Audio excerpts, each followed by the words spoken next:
Assalamualaikum warahmatullahi wabarakatuh.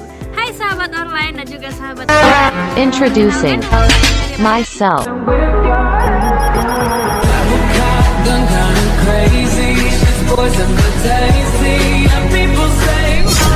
Teknologi informasi di STMIK Amik Riau yang berada di Pekanbaru ini. Oke, di sini saya akan mengenalkan tentang apa itu design thinking.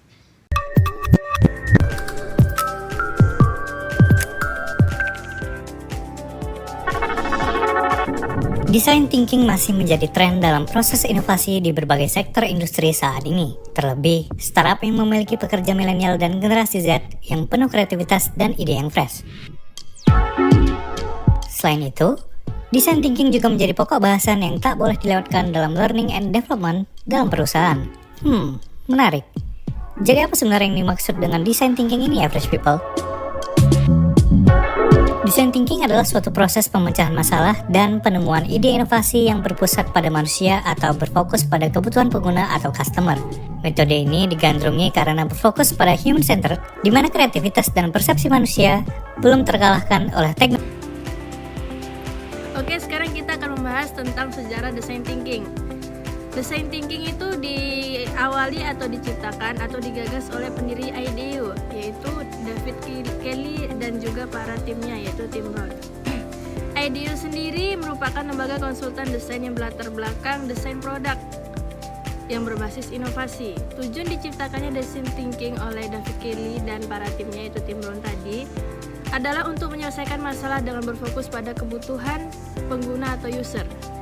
Dari konsep yang dihadirkan oleh David Kelley dan para timnya tadi, Tim Brown tadi, design thinking dikenal dan berkembang pesat di setiap daerah atau di seluruh dunia. Design thinking sendiri dipopulerkan atau diperkenalkan di setiap daerah oleh Jack Lab. Apa itu design thinking? Design thinking ialah pekerjaan kreatif, pembangunan sosial dan juga kooperatif desain. Design thinking juga dimaksud sebuah pendekatan untuk melahirkan inovasi yang berpusat pada manusia. Pusatnya itu manusia sendiri yang menggunakan toolkit yang biasa digunakan desainer yang mengintegrasikan tiga hal. Yang pertama, kebutuhan dari orang. Kedua, kemungkinan pemanfaatan teknologi. Dan ketiga, kebutuhan untuk bisa menghasilkan keuntungan itu sendiri. Selanjutnya, design thinking adalah proses yang berguna dalam mengamati dan mengembangkan empati kepada target pengguna serta membantu dalam proses merancang berbasis pertanyaan seperti mempertanyakan masalah, mempertanyakan asumsi, dan mempertanyakan keterkaitannya kepada orang lain. Metode design thinking adalah hal yang sangat berguna dalam mengatasi masalah yang tak jelas atau tak dikenali.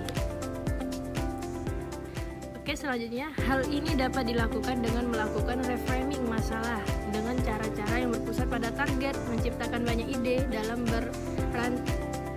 brainstorming, lalu mengadopsi pendekatan langsung dalam membuat prototipe serta melakukan testing dari berbagai konsep dan ide.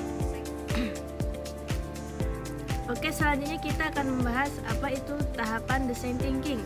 Tahapan design thinking itu tahapannya ada 5. Yang pertama yaitu empati. Empati itu untuk mendapatkan pemahaman empatik tentang masalah yang dicoba untuk diselesaikan. Ini melibatkan para ahli konsultasi untuk mencari tahu lebih banyak tentang bidang yang menjadi perhatian melalui pengamatan, keterlibatan, dan empati dengan orang-orang untuk memahami pengalaman dan motivasi mereka yang terlibat. Empati sangat penting untuk proses desain yang berpusat pada manusia seperti design thinking, dan empati memungkinkan pemikiran desain untuk mengesampingkan asumsi mereka sendiri tentang dunia untuk mendapatkan wawasan tentang pengguna dan kebutuhan mereka. Yang kedua yaitu define. Define sendiri yaitu mengumpulkan informasi yang telah kita buat dan kumpulkan selama tahap empati tadi. Yang pertama tadi empati dan yang kedua yaitu define. Disinilah kita akan menganalisis pengamatan dan mensintesisnya untuk menentukan masalah inti yang telah diidentifikasi.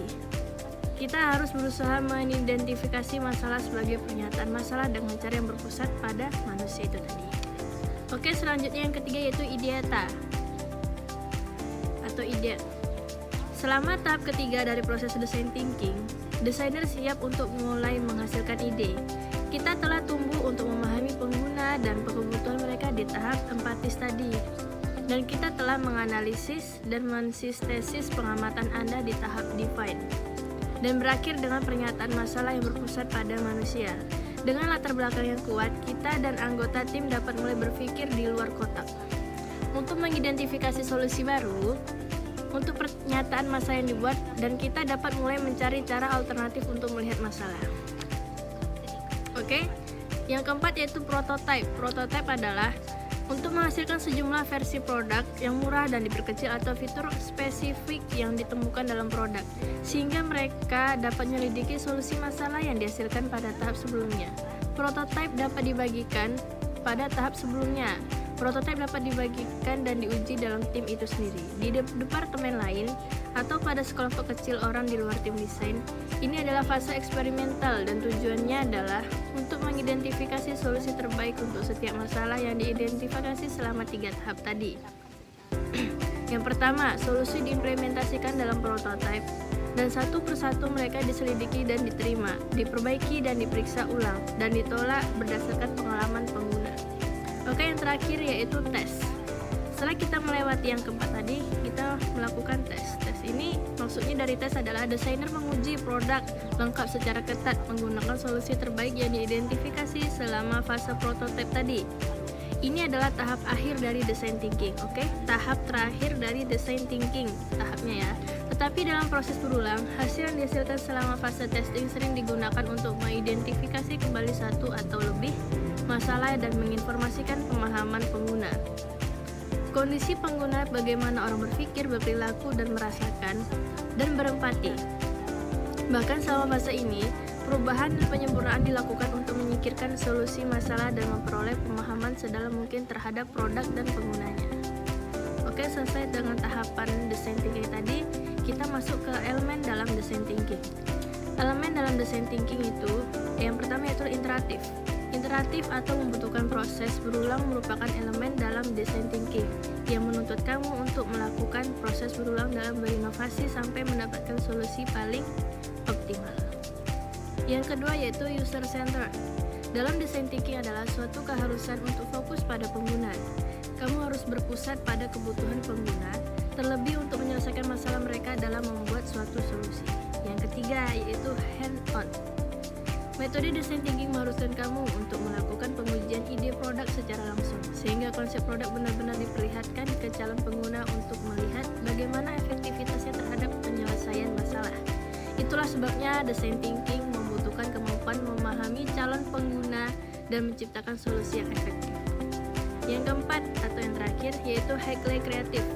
Dalam menciptakan solusi design thinking, kamu dapat mengembangkan kreativitas untuk memberikan banyak ide dan konsep yang memenuhi semuanya. Sebagai catatan, yang terpenting adalah kreativitas untuk dapat mencapai kebutuhan pengguna, bukan hanya sekedar unik dalam ide atau konsep saja.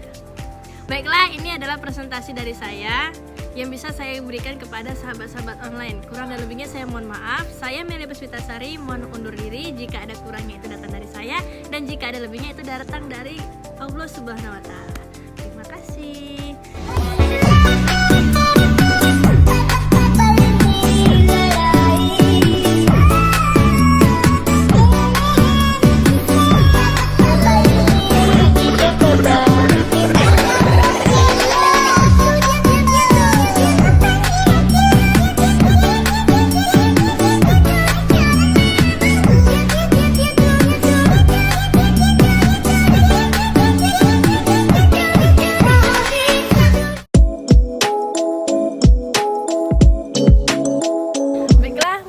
Presentasi dari saya mengenai apa itu design thinking. Di sini saya ingin mengajak teman-teman sekalian untuk bergabung bersama kami di kampus STMIK Amik Riau ini yang berada di Pekanbaru.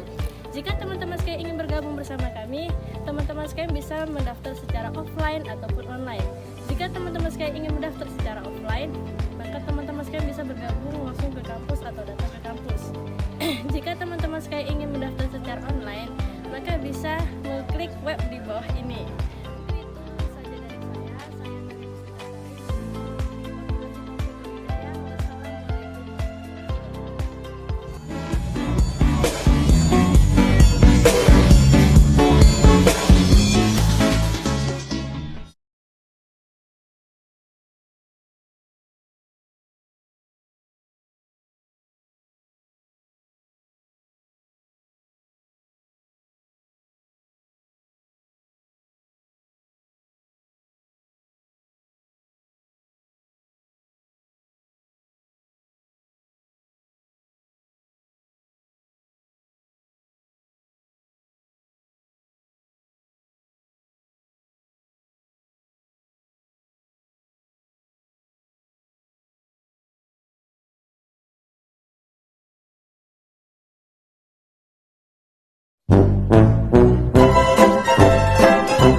online. Nanti jangan ketawa. Kasih dari saya tadi mengenai apa itu desain thinking.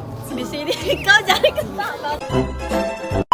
Saya bersama kami dalam STMIK Amik Rio tercinta kita ini yang berada di Pekanbaru.